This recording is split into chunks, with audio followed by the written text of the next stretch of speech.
Olá, meu amigo, minha amiga, futuro e futura guarda municipal do município de Maracanaú. É um prazer estar aqui com vocês para que possamos fazer uma revisão do certame que nos aproxima, de guarda municipal do município de Maracanaú. Para quem não me conhece, meu nome é Gabriela Duó, estou atualmente aprovada no concurso público de delegada de polícia para o estado do Espírito Santo, bem como aguardando o resultado de prova oral para o mesmo cargo no estado de São Paulo.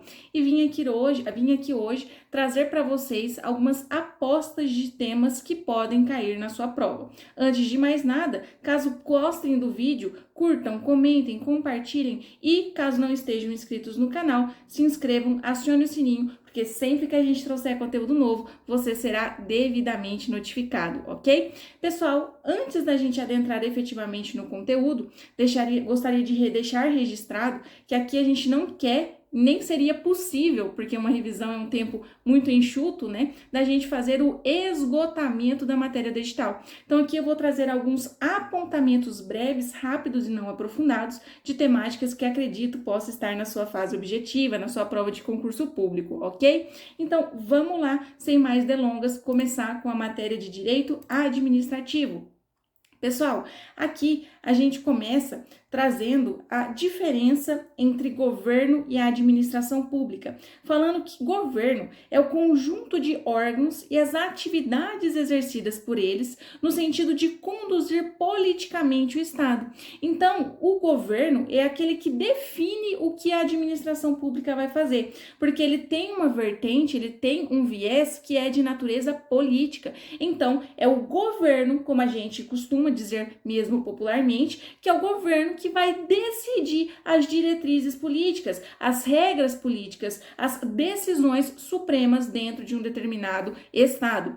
Já a administração pública, ela vem com a função de realizar essas diretrizes traçadas pelo Estado. Então, o governo fala, à luz da vertente política, o que deve ser feito, e a administração pública vem e executa, ok? A gente tem que lembrar que a administração pública, ela é dividida em direta e indireta. A direta, como o próprio nome já diz, é exercida diretamente pelos entes federados, ou seja, União, Estados, Distrito Federal e municípios. Então, é diretamente por eles, através de órgãos, ou seja, dentro da União há vários órgãos que não têm personalidade jurídica, ou seja, não existem por si só, mas sim são uma parte integrante desse ente, é uma parte integrante, por exemplo, da União, que existe para executar as funções que lhe são incumbidas. Então, ele não tem autonomia de pessoa jurídica, ele não é uma pessoa autônoma, ele é um órgão que existe para que a União, dentro lá das suas atribuições, execute-as de forma íntegra, ok? Então, lembrar disso. Então, lembrar, além disso, que quando a gente fala em órgão, lembrem do O de órgão, há o fenômeno denominado desconcentração administrativa. Lembrem do O de desconcentração. Foi assim que eu aprendi. Por quê, pessoal? Na desconcentração, há a criação de um novo órgão ali dentro daquela pessoa jurídica, dentro, por exemplo, da União, se cria um órgão para executar as suas atividades. Já um fenômeno oposto é o rotulado descentralização administrativa. Lembrem do E de ente, de descentralização e de ente. Por quê? Porque ele cria uma nova pessoa jurídica. E essa pessoa jurídica pode ser autarquia, fundação, empresa pública ou sociedade de economia mista. Lembrem-se disso, ok? E por que se fala que cria uma nova pessoa jurídica? Qual é a diferença? A diferença, pessoal, é uma nova pessoa, ela existe por si só, ela é responsabilizada por si só, sem prejuízo, sem embargo de que hajam órgãos dentro dessa outra pessoa jurídica que foi criada para o cumprimento das suas funções, ok? Outra coisa que eu gostaria de falar com vocês que pode aparecer. A administração pública tem um sentido subjetivo e um sentido objetivo. Subjetivo, o próprio nome já diz, subjetivo de sujeito. E quando a prova trouxer isso para os senhores, ele está dizendo a administração pública como correspondendo, como sendo as pessoas jurídicas, os órgãos e os agentes públicos que exercem a função administrativa. E normalmente estará escrita em letras maiúsculas quando falar de sujeito. Pensa, sujeito forte, então vamos lá e coloca com letra maiúscula. Já quando falar em letra minúscula de administração pública, seu sentido objetivo já está dizendo a administração pública no sentido, na correspondência, no que diz respeito à função administrativa, ou seja, àquilo que a administração pública deve exercer, a atividade administrativa, dentre as quais a gente destaca serviços públicos, atividades de fomento, poder de polícia e assim sucessivamente, ok, pessoal? Princípios da administração pública. A gente tem vários que são implícitos constitucionalmente, ou seja, não previstos de forma expressa no texto da Constituição Federal, mas que dialogam com a temática da administração pública e do direito constitucional. A exemplo do princípio da supremacia do interesse público, da indisponibilidade do interesse público, da proporcionalidade, da razoabilidade, dentre outros. Mas o que vai cair na sua prova é o artigo 37 da Constituição Federal, que traz 5 princípios expressos, explícitos no texto constitucional, na temática da administração pública e, obviamente, do direito constitucional também. E quais são eles? É o famoso LIMP, isso, decorem, LIMP, legalidade, impessoalidade, moralidade, publicidade e eficiência. Isso vai aparecer na sua prova, ok? Falando um pouquinho sobre poderes administrativos. O que são poderes? Pessoal, poderes, como o próprio nome já diz, ele é um conjunto de prerrogativas. Se eu tenho um poder, eu tenho uma prerrogativa, eu tenho uma possibilidade, eu tenho um dever-poder que deve se materializar, que deve se verticalizar no caso concreto para que eu cumpra meus fins. Não é diferente com o direito administrativo. Os poderes administrativos são justamente esse conjunto de prerrogativas que a administração pública tem para que possa cumprir seus fins. Porque se a gente fala que a administração pública tem que prestar serviços públicos, a gente tem que dar para ela algumas prerrogativas para fazer isso. Por exemplo, um exemplo bem abstrato. Se eu tenho que prestar o serviço público de saúde e se todos os prédios de uma determinada cidade, Maracanaú, por exemplo, são particulares, como eu faço para instalar um hospital? Ou se eu tenho que prestar o serviço de educação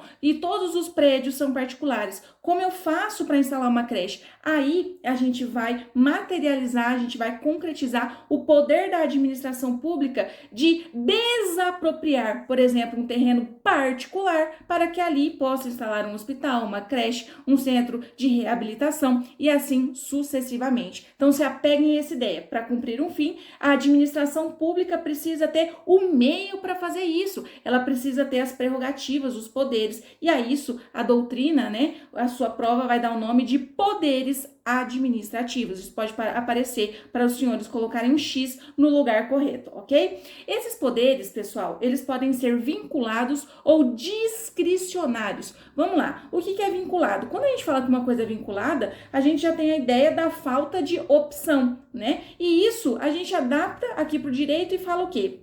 Poder vinculado é aquele em que o administrador público, no caso concreto, não poderá analisar o mérito administrativo, a conveniência e oportunidade. Professora, eu não estou entendendo. Por exemplo, tá lá na lei orgânica da Polícia Civil, por exemplo, vocês adaptem, ok, para a guarda, mas enfim, é a mesma ideia, que se o indivíduo praticar X conduta, a sua penalidade será demissão.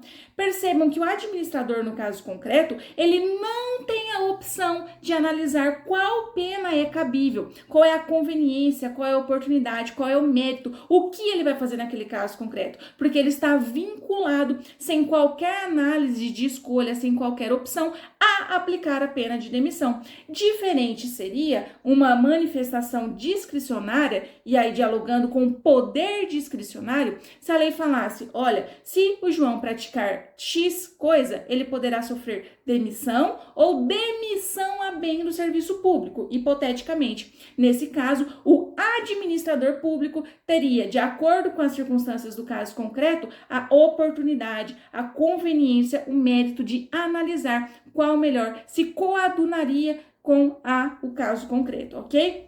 Mas lembrar que não é uma opção, qualquer opção. Ah, eu vou aplicar a demissão ou eu vou matar ele. Jamais, né, pessoal? Isso tudo, obviamente, limitado pela própria lei, pela própria Constituição Federal, ok? Então, sempre muito atentos a isso. E quais são os atos administrativos? Professora, a gente passou um pouquinho falando sobre poderes, agora sobre atos. Pessoal, alguns slides eu vou ter que passar, depois vocês leiam em casa, porque a gente não consegue exaurir o material, ok?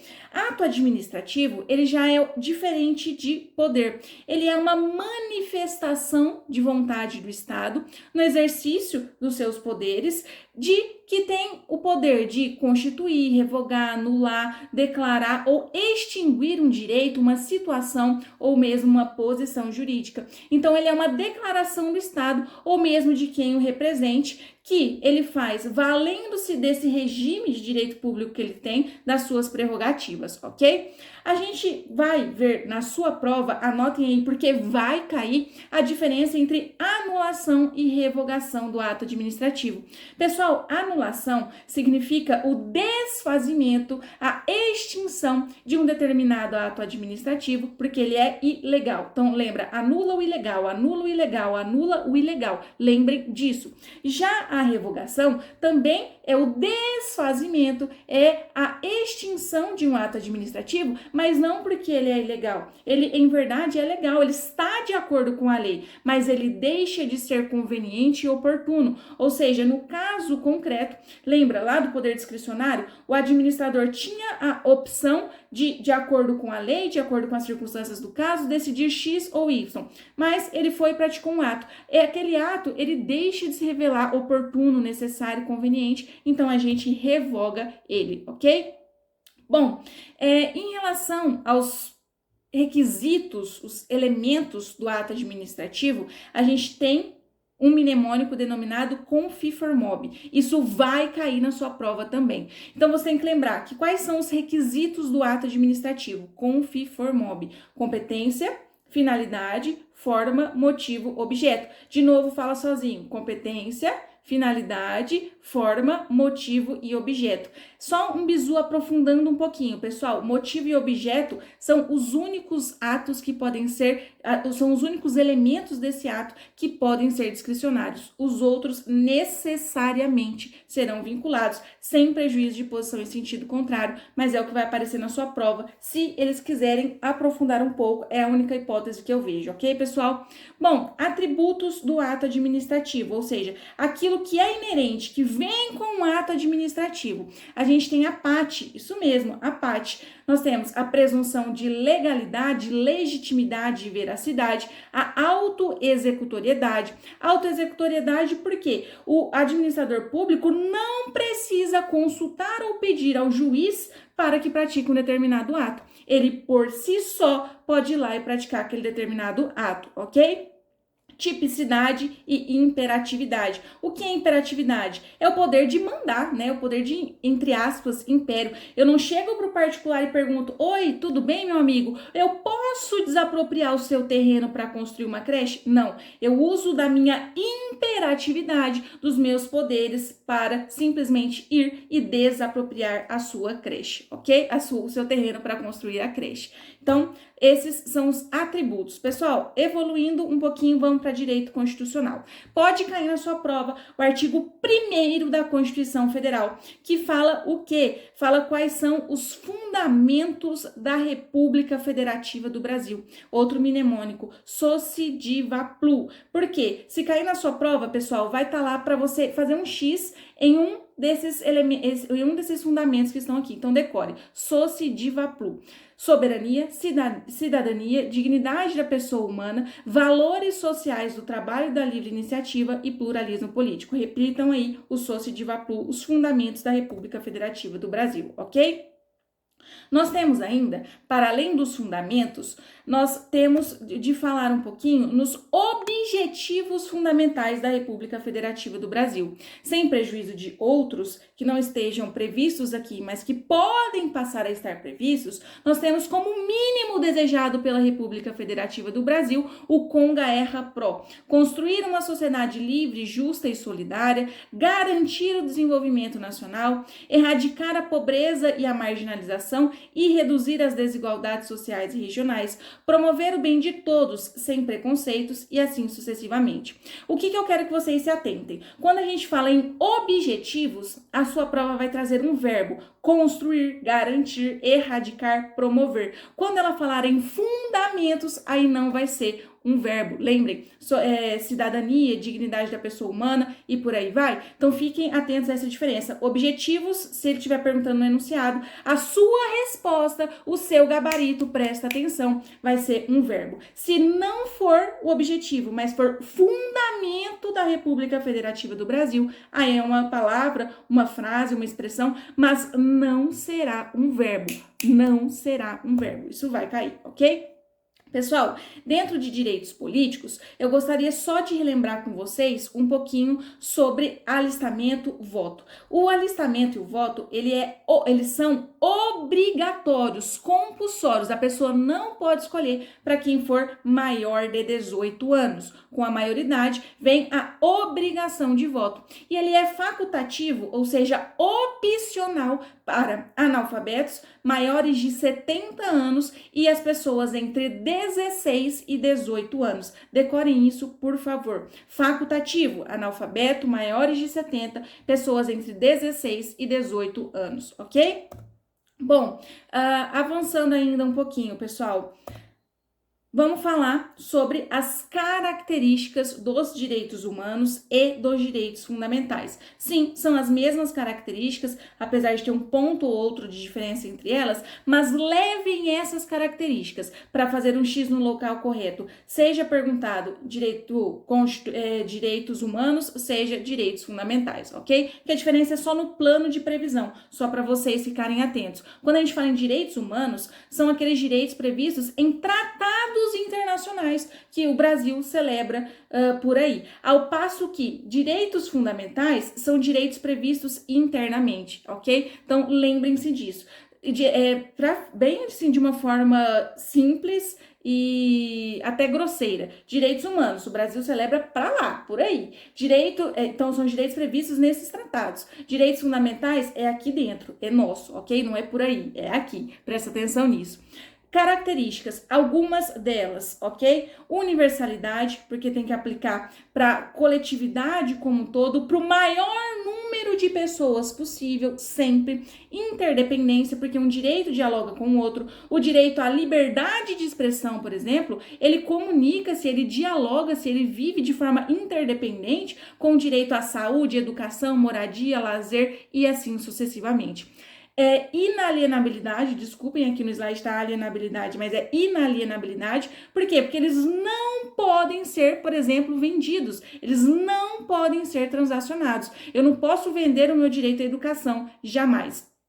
Irrenunciabilidade, eu não posso simplesmente abrir mão do meu direito à saúde. Se eu estiver morrendo, pessoal, o médico vai cuidar de mim, eu não posso renunciar a esse direito. Por exemplo, imprescritibilidade, eu não vou perder o meu direito à saúde pelo seu não exercício ao longo do tempo. Então, por exemplo, eu tenho o direito à educação, mas eu nunca exerci ele, porque eu moro num local que não tem acesso, eu não tenho recursos, eu não consegui ter acesso à educação. Isso significa que vai prescrever, ou seja, passou 10 anos, você não exerceu, você não pode mais aprender. Não, pessoal, quando a gente fala de direitos fundamentais, direitos humanos, isso não existe. Eu posso ficar 50, 100 anos sem exercer. O dia que eu quiser exercer, eu tenho esse direito, ok? E o que é a proibição de retrocesso? Eu não posso retroceder, garantir menos um direito que eu já alcancei. Então, se hoje a gente alcançou a igualdade entre homens e mulheres, por exemplo, no casamento,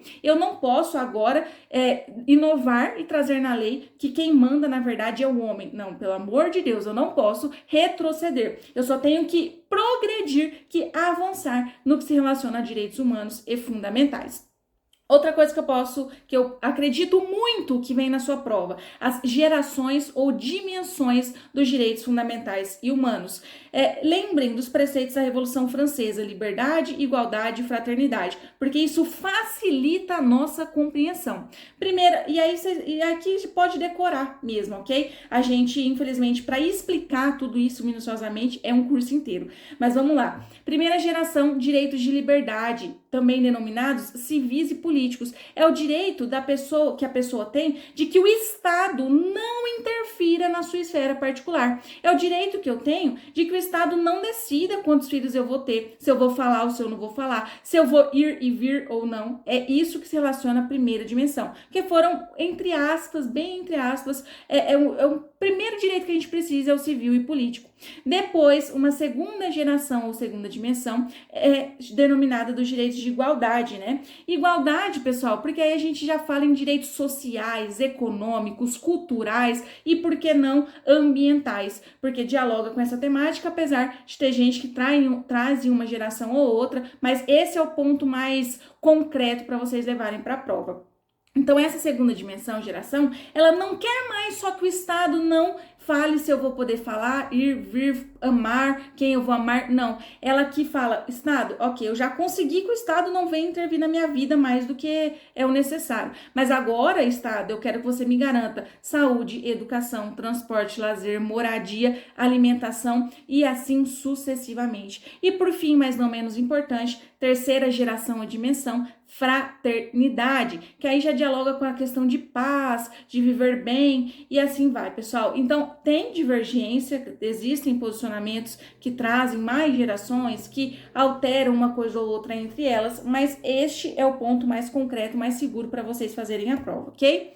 Tô tentando explicar o mais rápido que eu consigo. Pessoal, artigo 144 da Constituição Federal vai cair na sua prova, porque ele rotula de forma exaustiva, presta atenção, de forma taxativa, quais são os órgãos de segurança pública. Pelo menos no dia que eu gravo essa aula, o posicionamento ainda é no sentido de que é um rol taxativo exaustivo. O que significa isso, professora? Significa que eu não posso interpretar ou ampliar esse rol de uma forma a colocar outros órgãos como também sendo de segurança pública. Apenas são órgãos de segurança pública, esses que previstos no artigo 144 da Constituição Federal. Ok? Então, lembrar disso. Guarda Municipal, infelizmente, né, ainda não é considerado propriamente um órgão de segurança. Ele faz segurança, ele dialoga com a segurança, ele indiretamente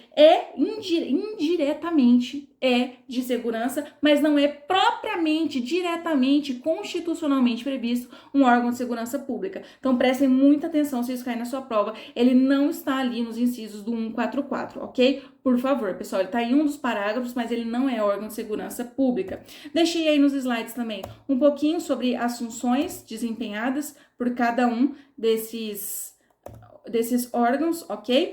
E aí eu trouxe para vocês um pouquinho sobre política urbana dentro dos municípios, porque como o seu certame é municipal, pode ser que caia. Uma coisa que eu aposto é sobre o plano diretor. Eu gostaria que vocês decorassem apenas o que está em laranja, que o plano diretor, ele é obrigatório em cidades com mais de 20 mil habitantes. Vocês perceberam que eu não falei cidades com 20 mil habitantes? Por quê? Porque se na sua prova tiver cidades com 20 mil habitantes, isso está errado, porque é cidades com mais de 20 mil habitantes, e mais de 20 mil não é 20 mil. Acredito numa pegadinha nessa na sua prova, viu, pessoal? E o que esse plano diretor faz, professor? Pelo amor de Deus, que trem é esse? Gente, ele é um instrumento da política do desenvolvimento e da expansão urbana. Então, ali no plano diretor, vai ter regramentos urbanos mínimos, instrumentos básicos para o desenvolvimento urbano ali daquele município, ok? Pessoal, avançando ainda um pouquinho, a gente vai falar de direito penal. Deixa eu só tomar uma aguinha, porque eu falo muito, né? Vocês estão gostando? Comentem aí embaixo. Bom, pessoal, crime, direito penal, vamos falar sobre crime. O que é crime, professora? Olha, sob uma perspectiva analítica, que é o que vai cair na sua prova, crime é o fato típico, ilícito e culpável. E, para além disso, você precisa da punibilidade para que o indivíduo seja responsabilizado. Mas crime, majoritariamente, é fato típico, ilícito e culpável, ok? Lembrem-se disso para a prova. Lembrem ainda da prova para a prova da diferença entre dolo e culpa. O que é dolo? Dolo é a vontade livre e manifestada de praticar aquele resultado. Então, eu tenho dolo quando eu quero produzir aquele resultado. Por exemplo, eu tenho dolo de beber água, porque eu quis pegar água e beber, ok? Então, a gente vai ter um crime doloso, por exemplo, um homicídio doloso, em um caso que o indivíduo pega e acerta na cabeça da pessoa porque ele quer matar a pessoa e é isso. Já a culpa, o indivíduo ele tem uma conduta voluntária, ou seja, ele faz alguma coisa porque quer, mas o resultado produzido, ele não é desejado, ele não é de livre e espontânea vontade do indivíduo, mas esse resultado é produzido porque ele foi imprudente, negligente ou imperito. Lembrem-se do exemplo clássico da pessoa que está dirigindo o veículo automotor acima da velocidade e acaba por produzir o óbito de um pedestre. Percebam, a conduta dela é voluntária, ela quer dirigir, mas ela não quer produzir o resultado morte. Ela produz porque ela foi imprudente ao dirigir de forma descuidada, ok? Lembrem-se disso se na prova tiver diferença de dolo, culpa, ou eles narrarem um trechinho muito rápido para vocês assinalarem se é dolo, se é culpa. Pessoal, excludente de ilicitude. O primeiro, o que significa excludente de ilicitude? Lembra que a gente falou que crime é fato típico, ilícito e culpável? Então, se um fato ele exclui a ilicitude, é porque esse fato é o que? Presta atenção. É porque esse fato é lícito. E se ele é lícito, ele está de acordo com a lei, ele é, em tese, ok, ele é não criminoso. Ele pode ser imoral, ele pode ser várias coisas, mas criminoso ele não é, pelo menos sob a perspectiva da ilicitude. E quais são os fatores, professora, que retiram, que excluem a ilicitude de uma conduta? Estado de necessidade, legítima defesa, que é o que vai cair na sua prova, estrito cumprimento do dever legal e exercício regular do direito. Lembrando que se o indivíduo se exceder daquilo que ele poderia fazer, aí a conduta não é lícita, né, pessoal? É ilícita e, portanto, não exclui a sua ilicitude. Bom, decorem o artigo 24 do Código Penal, tá? Depois me mandem lá no Instagram falando que caiu.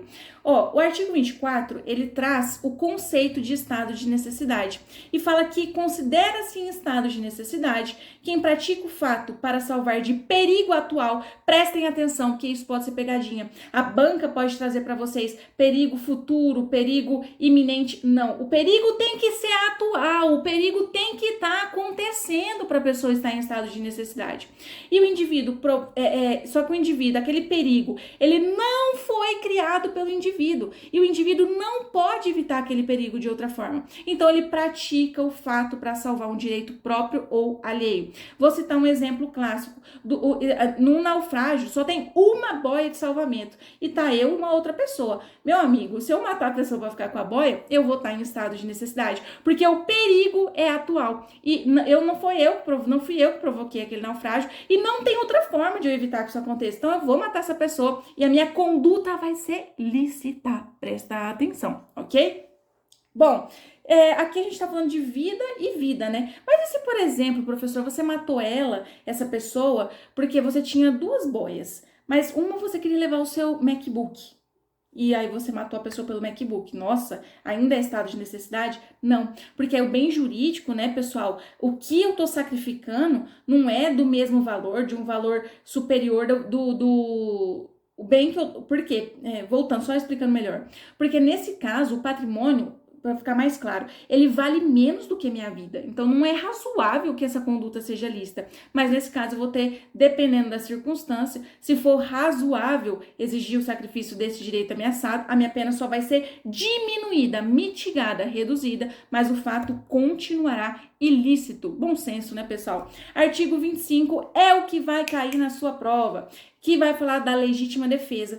O que é uma legítima defesa que tanto se fala por aí, né? Pessoal, legítima defesa é um indivíduo que, usando moderadamente dos meios necessários, repele uma injusta agressão. Prestem atenção que a agressão tem que ser injusta. Se a agressão for justa, não tem legítima defesa. Aí aqui, diferente lá do estado de necessidade, que só fala em perigo atual, aqui a injusta agressão, ela pode ser atual ou iminente, a direito seu ou de outro. O que significa isso, professora? Significa o seguinte, se meu desafeto tá vindo na minha direção, meia-noite, numa rua escura, só eu e ele me ameaçou de morte ontem e ele tira um isqueiro do bolso, eu acho que é arma, eu vou esperar ele atirar para ter certeza, eu vou estar num perigo atual? Não, eu já posso atirar de antemão, porque essa injusta agressão, ela é iminente. Perceberam a diferença do estado de necessidade e da legítima defesa? Cuidado para não confundir, porque isso vai cair, pessoal. E o que é usar moderadamente? Usar moderadamente é o seguinte, se eu tenho uma arma e eu preciso dar um tiro e matar a pessoa, porque eu sou especialista em tiro, por que eu vou dar 20? Não tem necessidade. Então eu preciso usar moderadamente. E o que é o meio necessário? Bom, tem uma pessoa da mesma estatura da minha, mesma força física da minha, que tá vindo na minha direção me agredir com um soco. Eu tenho uma faca e uma arma. Eu preciso dar um tiro? Não, uma facada na mão dela, já tira ela de perto de mim e acabou, ok? Por quê? Porque se eu transbordar, se eu ultrapassar esse meio necessário ou usar de forma imoderada, o que vai acontecer? Excesso. Ó, se excedeu, se lascou, meu amigo. Aí a conduta continua sendo ilícita, ok?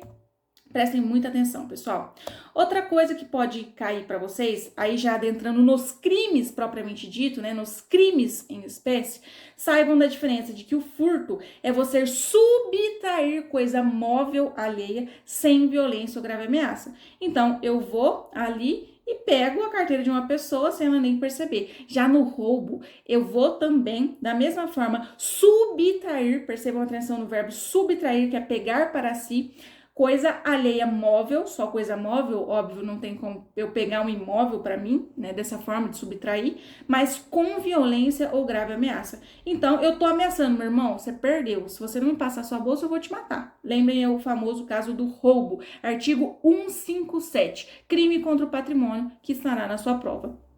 Crime de moeda falsa. O que eu queria que vocês soubessem, pessoal, é que esse crime, ele não é tão comum em prova, mas eu acredito que se cair, é uma interpretação que ela já tá tão solidificada, já tá tão sólida que eu acredito que possa vir para vocês, ok? Ela vai falar o quê? Tratando-se de falsificação grosseira, uma moeda falsificada de forma grosseira, o crime vai ser de estelionato, artigo 171, ok? E por que, professora, que você tá me falando isso? Assim, na prova de vocês não costuma cair jurisprudência, mas isso aqui já não é mais jurisprudência, né, pessoal? Isso aqui é algo doutrinário, a própria doutrina já fala, os tribunais concordam, isso aqui já é algo tão pacífico, já é quase lei. Então, prestem atenção. Se cair na sua prova uma moeda falsificada, crime de moeda falsa. Se cair uma moeda que foi grosseiramente falsificada, aí a gente já vai ter o crime de estelionato, ok? Prestar muita atenção nisso, porque mistura tanto moeda falsa como estelionato, por isso que eu acho que pode cair.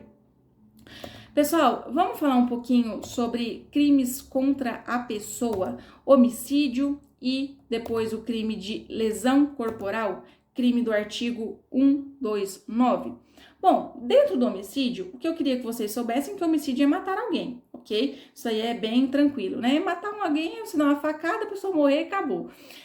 E a lesão corporal é você lesionar a integridade física, a saúde corporal de outra pessoa. Então, você deu a facada, mas a pessoa não morreu. E aí, lembra lá do dolo, que é a vontade de produzir aquilo? Fiquem bem atentos nisso aqui, tá? Porque dependendo da situação, a pessoa queria matar e não conseguiu. Então, deu uma facada, tentou matar e não conseguiu. Nesse caso, então, ela lesionou a integridade física de alguém. Ela vai responder pela lesão corporal? Não. Aqui ela vai responder pela tentativa de homicídio, porque ela queria matar, não conseguiu por circunstâncias alheias à sua vontade, ou seja, fugiu do seu controle. Já se nesse mesmo cenário gerou a mesma consequência na pessoa que foi a facada, mas ela não queria matar, ela queria simplesmente lesionar, aí sim ela vai responder pelo crime de lesão corporal consumada, ok?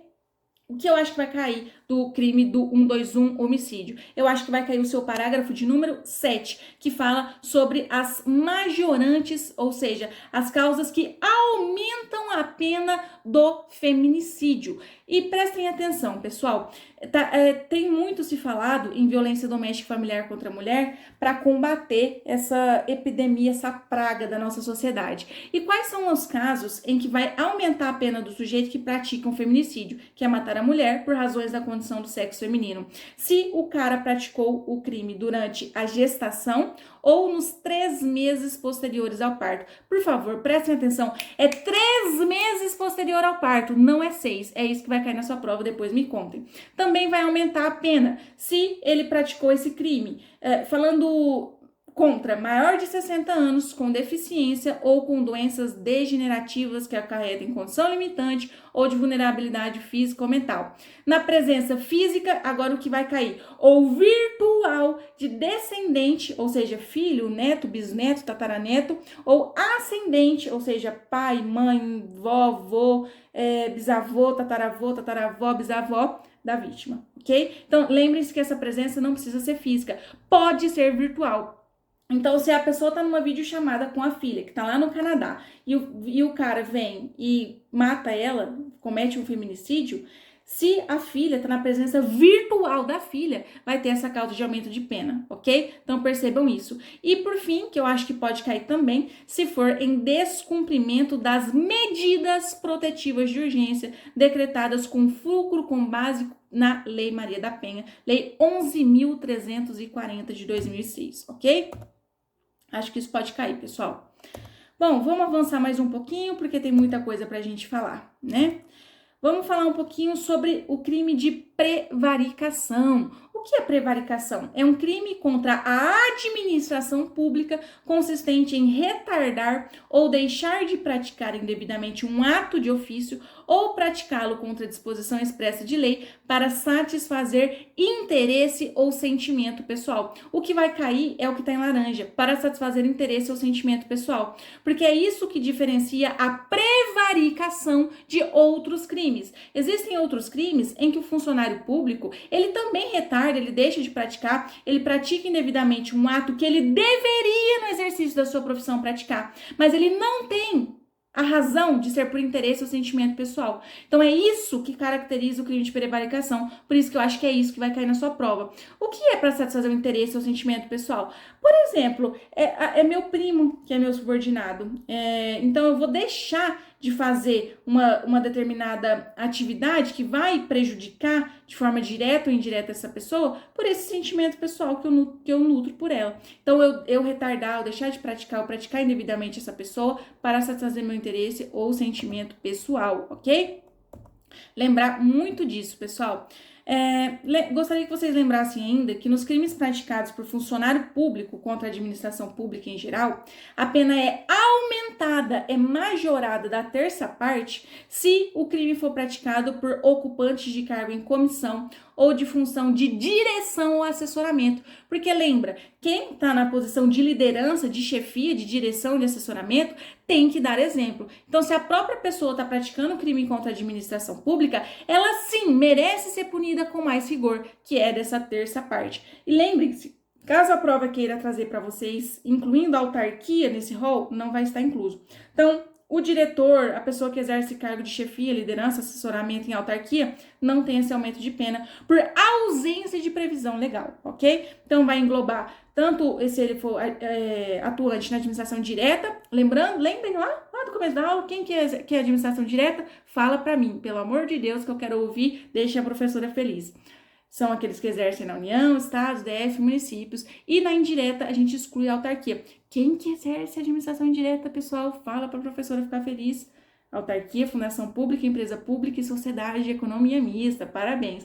Mas aqui, para aumentar a pena no crime praticado por funcionário contra a administração pública, não inclui os funcionários das autarquias, ok? Ok, professora. Vamos seguir a vida. Vamos falar um pouquinho, pessoal, então, em direito processual penal. Vou tomar mais um gole de água aqui. Pessoal, dentro do direito processual penal, tem um tema novo, relativamente novo, na verdade, que eu acho que pode cair. É sobre a cadeia de custódia. O que é cadeia de custódia? Ela surge para poder ser feito o rastreamento dos vestígios encontrados nos locais em vítimas de crime. Então, tem muito se falado em cadeia de custódia e vocês precisam saber, sabe o quê? As fases. Vocês precisam decorar essas fases, ok? Porque senão acaba que na hora da prova pode cair assim a sequência e você não saber. Eu fiz um mnemônico na minha cabeça que para mim fez sentido, não sei se vai fazer para vocês, mas que pode ajudar, tá, pessoal? E o que é esse mnemônico, professora? Então, vocês pegaram a ideia, né, de que a cadeia de custódia ele é o conjunto de elementos utilizados para rastrear, documentar os vestígios encontrados em locais, em vítimas de crime, desde sua posse, manuseio até o seu descarte. Quais são as fases, professora? Que é o que eu acho que vai cair na sua prova, então não precisa aprofundar sobre o que é cadeia de custódia, mas precisa decorar essas 10 fases, ok? Depois a gente pode entender, vem com a gente para um curso maior que a gente vai explicar melhor para vocês. São 10 fases. Na cabeça da professora aqui, ó, o mnemônico RIF, Cartier, PAD. RIF, Cartier, PAD. Reconhecimento, isolamento, fixação, coleta, acondicionamento, transporte, recebimento, processamento, armazenamento e descarte. RIF, PAD, CAT, ok? Por favor, decore. Vai lá no artigo 158B do CPP e decore, ok? Vamos seguir, então, é muita coisa para falar, pessoal. Sobre flagrante delito, meu Deus do céu, isso aqui vai cair. Pessoal, flagrante delito, artigo 301. Bom, eu só trouxe o que eu acho que vai cair, né? Porque é uma revisão de até 1 hora, como é que eu vou trazer algo que eu acho que não vai cair? Pessoal, artigo 301 do CPP fala que qualquer do povo poderá, percebam, qualquer do povo poderá, e as autoridades policiais, delegados de polícia e seus agentes deverão prender quem quer que seja encontrado em flagrante delito.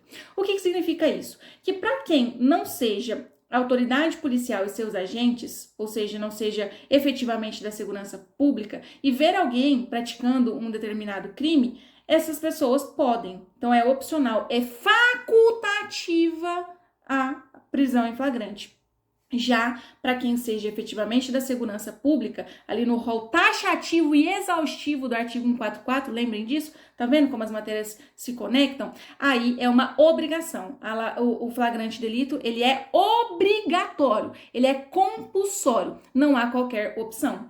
E recentemente se entendeu, sem prejuízo de críticas, de posicionamentos em sentidos contrários, tem se entendido que a guarda municipal pode prender em flagrante, mas não necessariamente deve. Por quê? Porque, infelizmente, não está ali no 144, no rol exaustivo taxativo dos seus incisos, ok? Então, pode ser que caia isso aí. Você, senhor, senhora, amigo e amiga guarda municipal, sim, pode prender em flagrante delito, mas não é obrigatório, ok? Pessoal, isso aqui é muito criticável, não tô dando minha opinião, eu só tô falando que o que vai ser a resposta correta na sua prova, ok? Não tô dando a minha opinião de forma alguma. E o que é flagrante delito, professora? Quando eu vou considerar que alguém está em flagrante delito? Aí o artigo 302 do CPP nos fala, quando a pessoa está cometendo a infração, então eu tô atirando ainda no meu desafeto, eu tô em flagrante delito, eu acabei de atirar na pessoa, e aí me registraram, eu tô em flagrante delito. Quando a pessoa é perseguida logo após, em situação que faça presumir ser autor da infração. Então, eu não tô atirando, eu não acabei de atirar, mas eu tô a 2 esquinas de onde o meu desafeto de anos tá caído, morto, desacordado, e ali eu tô meio sujo, meio impaciente, desesperado, não sei explicar de onde eu vim, para onde eu vou, quem eu sou. Então, eu sou pego ali numa situação que é denominada flagrancial, mas que, óbvio, deve ser analisada no caso concreto. Bem como o indivíduo que é encontrado logo depois com instrumentos, armas, objetos ou papéis que façam presumir ser autor da infração. Então, não foi uma perseguição imediata, eu não estou só a 2 esquinas do local, mas algumas horas, alguns dias, não muito, assim, um intervalo não muito grande, vamos pôr algumas horas para ficar mais pacífico, eu sou encontrada na minha casa com a arma, que só existe uma arma dessa no Brasil e que produziu aquele ferimento, e essa arma tá na minha casa, aquela pessoa meu desafeto. Eu tô em situação flagrancial, ok, pessoal? Então, tá bom, vamos lá. O que mais que eu peguei aqui para vocês? Eu gostaria que os senhores soubessem das medidas cautelares diversas da prisão. Dei uma lida no artigo 319, aqui eu não vou passar porque, apesar de achar que possa cair, não é um dos temas que eu mais acho que pode cair. Mas tudo que eu não tô falando e que tá nos slides é para você ler em casa, tá bom? Dá uma olhada depois. Bom, dentro de leis penais especiais, trouxe aí alguns apontamentos sobre a Lei Maria da Penha, né? Para os senhores lembrarem de quais são as formas de violência, de onde pode ser praticada essa violência. Lembrar, onde pode ser praticada, professora? No âmbito da família, na unidade doméstica ou em qualquer relação íntima de afeto. Então, no âmbito da família, no âmbito doméstico, qualquer relação íntima de afeto. São 5 formas de violência: física, sexual, psicológica, patrimonial e moral. Tentem lembrar disso. Lembrem que a vítima é sempre mulher, incluindo o transexual, ok? Isso é pacífico já tá tranquilo. Às vezes a questão de prova pode perguntar isso pro senhor. Então, inclui transexual mulher, a vítima é somente mulher e o sujeito ativo, ou seja, o autor do crime, quem comete a violência doméstica familiar contra a mulher, pode ser tanto homem como mulher, ok? Eu acho que pode cair, presta atenção, artigo 12C da Lei Maria da Penha, porque ele fala que verificada a existência de risco atual ou iminente, lembrem, atual ou iminente, e aí já quero que recordem lá da legítima defesa e estado de necessidade, hein? A vida ou integridade física ou psicológica da mulher em situação de violência doméstica e familiar, o agressor vai ser o quê? Imediatamente afastado do lar. Por quê, professora? Pelo juiz. Se a cidade, um município não for sede de comarca, um município muito pequenininho, por exemplo, aí é o próprio delegado de polícia que vai fazer isso. E se não tiver delegado disponível, professora, quem vai fazer? Quem vai fazer isso é o policial. Por que eu tô falando alto? Porque isso é contraintuitivo, pessoal. Normalmente, quem defere, quem concede medidas cautelares é apenas o juiz, apenas a autoridade judicial. Isso também pode aparecer lá em direito processual penal. Mas o delegado e o policial, em uma perspectiva mais ampla, neste caso aqui de violência doméstica e familiar contra a mulher, no contexto da Lei Maria da Penha, pode afastar. Se tiver esse risco atual ou iminente, prestem atenção, atual ou iminente, a mulher ou a seus dependentes, ok?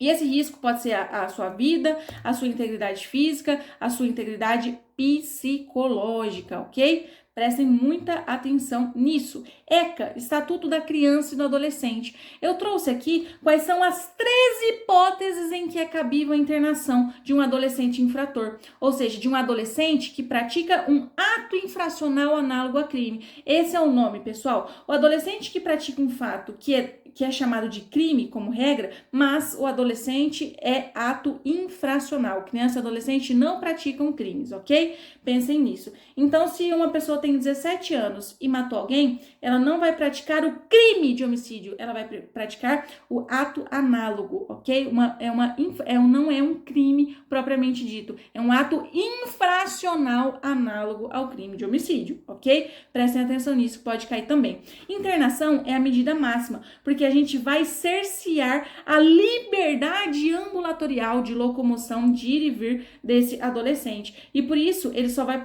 só vai poder se aplicar em 3 hipóteses, ok? Se esse adolescente praticou esse ato infracional com grave ameaça ou violência à pessoa, lembrem, por exemplo, um ato infracional, falando várias vezes para vocês lembrarem na hora da prova, análogo ao roubo, porque o roubo exige violência ou grave ameaça. Por reiteração no cometimento de outras infrações graves, então ele já praticou um ato, teve uma outra sanção, né, uma outra medida em seu desfavor, não aprendeu, reiterou, aí a gente te interna, meu amigo, me ajuda a te ajudar. Ou por descumprimento reiterado e injustificável da medida anteriormente imposta. Então, foi fixada uma medida, esse indivíduo descumpre a medida, aí vai ser internado. Me ajuda a te ajudar, né? Você não cumpre, você reitera, aí fica difícil. Então, lembrem-se, falando dessa forma para vocês lembrarem mesmo, que é muito difícil a gente colocar um adolescente em situação de liberdade privada, de ele não poder ir, vir, ficar sob o regime de internação. Não é uma prisão, é uma internação, não tem exatamente as mesmas regras do adulto, muito pelo contrário, são regramentos próprios, mas para facilitar, é mais ou menos a prisão, ok? Só que, logicamente, pelo amor de Deus, adaptada à legislação de criança e adolescente, tá? Bom, e avançando ainda, vamos ver o que mais eu peguei para vocês aqui, rapidamente, fazendo uma seleção, né, do que a gente vai falar junto, do que vocês vão ler em casa. Peguei aí um pouquinho de lei de drogas para vocês, depois vocês leem sozinhos, por favor. Peguei também um pouquinho para falar sobre lei de crimes hediondos. O que eu separei aqui, pessoal, que eu acho que vai cair? É uma novidade que agora é hediondo o crime de posse ou porte ilegal de arma de fogo de uso proibido. Agora, esse ponto aqui é uma novidade, que agora é só se for arma de fogo de uso proibido. E por que eu acho que isso pode cair na sua prova? Porque o examinador gosta de inovações legislativas, né, pessoal? Então, assim, mudou alguma coisa, adaptou alguma coisa, ele vai lá e já quer ferrar com a nossa vida. Mas a gente é mais esperto que eles, ou pelo menos é pra gente ser, né? Então, vamos tentar, vamos fazer a nossa parte. Se cair na sua prova sobre crimes hediondos, eu acho que cai isso. E aí você tem que assinalar qual daqueles crimes é considerado hediondo. Você vai assinalar o crime de posse ou porte ilegal de arma de fogo de uso, acorda, proibido, não é restrito, é só proibido, ok? Pensem nisso, por favor. Dentro da lei dos crimes contra o meio ambiente, eu acho que vai cair para vocês que a responsabilidade da pessoa jurídica não afasta das pessoas físicas e a das pessoas físicas não afasta das pessoas jurídicas. Por que eu acho que isso vai cair? Porque o único crime que uma pessoa jurídica, que uma empresa, ou seja, que não é agente, que não é pessoa natural física, pode responder é justamente por crime contra o meio ambiente. Então é por isso que eu acho que isso pode cair na sua prova, tá? Que a pessoa jurídica ela pode responder por crime contra o meio ambiente, o que não vai afastar, não vai automatizar a responsabilidade da pessoa física e nem vice-versa, ok, pessoal? Então, lembrar disso. Bom, foi uma maratona, eu não parei de falar 1 minuto para vocês, eu pulei alguns slides, porque assim, eu trouxe uma quantidade grande de temas, mas aqui em voz alta, né? Inclusive, eu acho que eu falo alto, né, pessoal? Eu falei aquilo que eu acho mais importante. Peço que, por favor, leiam a legislação, leiam cada um dos slides. Isso aqui foi preparado com tanto carinho, pessoal, com tanto amor. Leva um tempo danado pra gente separar o que a gente acha que pode cair, que não pode cair. Então, leiam com atenção. Uma boa prova, boa sorte. Que Deus esteja ao lado de cada um de vocês, independentemente da crença. Tô aqui do fundo do meu coração mandando boas energias. Até ontem eu era concurseira, então eu sei como é esse sentimento de ansiedade, angústia, medo, frustração, incerteza, e por isso estou aqui com os meus mais sentimentos de positividade, de Deus no coração, de força, fé, que logo mais ou logo menos o seu objetivo será alcançado.